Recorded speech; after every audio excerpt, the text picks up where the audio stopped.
আজ আমি আপনাদের দেখাবো সুস্বাদু ফিশ ফ্রাই। তার জন্য মাছগুলিতে প্রথমে একটু আদা রসুন কুচি আর জল আর নুন দিয়ে সেদ্ধ করে নেব।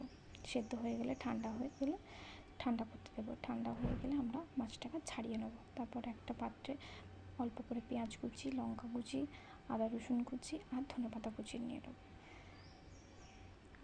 আর একটা পাত্রে আলু সিদ্ধ করেছিলাম, সেই আলু সিদ্ধটা একটু মেখে রেখে দেবো। তারপর কড়াইতে তেল দিয়ে একটু গোটা জিরে দিয়ে ভাজা হয়ে গেলে তাতে দেব আদা রসুন কুচি।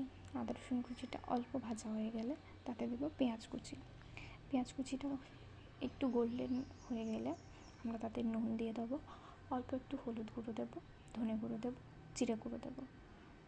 তারপর যে কাঁচা লঙ্কাটা কেটে রেখেছিলাম আমরা সেটা দিয়ে দেবো। তারপর ছাড়ানো মাছগুলো দিয়ে অল্প নাড়াচাড়া করে আলু সেদ্ধটা দিয়ে তার সাথে মিক্সড করে নেব। দেখুন এবার তারপর ধনেপাতা আর গরম মশলা দিয়ে একটু নাড়াচাড়া করে আমরা নামিয়ে ঠান্ডা হতে দেবো। তারপর অন্যদিকে একটা বাটিতে অল্প একটু ময়দা দিয়ে তাতে নুন দিয়ে জলের ঘোল করে রাখবো। আর একটা বাটিতে নিয়ে নেব বিস্কুটের গুঁড়ো। তারপর যে মাছের পুরটা করে রেখেছিলাম সেটাকে এইভাবে শেপ দিয়ে নেব।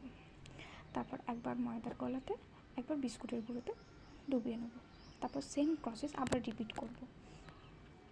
একবার ময়দার গলাতে আবার বিস্কুটের গুঁড়ো দিয়ে আমি এইভাবে তৈরি করে নেব। দেখুন এরকম হবে দেখতে। এইভাবে সেম প্রসেসে আমি বাকিগুলোও তৈরি করে নেব। বাকি সবগুলো তৈরি হয়ে গেলে আমি 2 ঘন্টার জন্য ফ্রিজে দেব। ফ্রিজ থেকে বের করার পর একটা কড়ায় একটু তেল গরম করে আমি একটা একটা করে ছেড়ে দেবো। হালকা ভেজে আমরা তুলে নেব।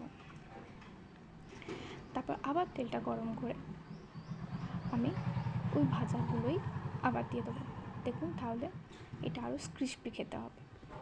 দেখুন তৈরি হয়ে গেছে সুস্বাদু মাছের চপ।